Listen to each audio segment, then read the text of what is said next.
All right, greetings class. A few quick comments as we enter our self-portrait unit. I have taken gorgeous photos of you that look wonderful and tried to get a good range of light to black. I really tried to find a good printer so that they look pretty good. And for the first year ever, I am letting you trace your image on a light board. You only get one day to do that, so use it well. Once you've got it traced out on here, you're going to start to lightly build up these values.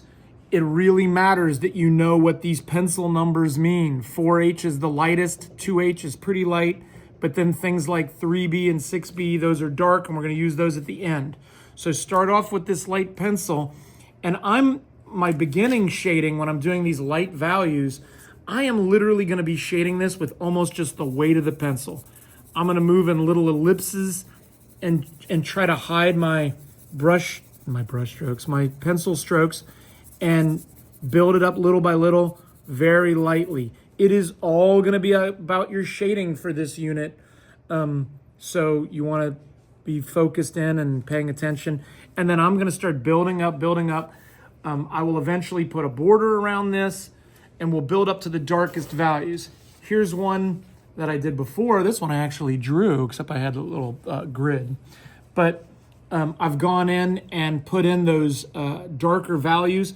I have a little trick for getting the blackest blacks. We will use a Prismacolor back here and then cover it with a 3B or 6B on top so that it has that shiny look that a normal drawing pencil does and not the waxy look of a Prismacolor. Here are a few from students in the past. Andrew Wubbelding did a great job of plugging in some dark areas, but I will say the number one problem is looking like a ghost, being a little ghostish. It is the dark values that really make something pop.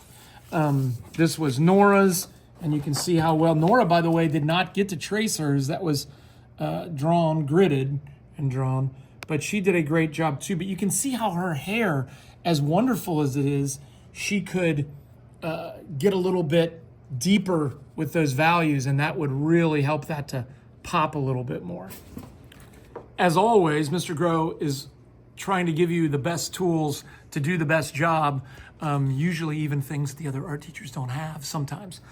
So one of the things that I realized would be very helpful for doing portraits is you'll notice these highlights. When Nora was trying to capture little highlight areas of her hair, she laid in just some regular middle values, and then I have these eraser pencils.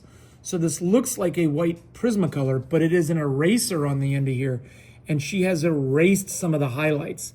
That is also very nice and can be very helpful for lifting out a little highlight area if we need to.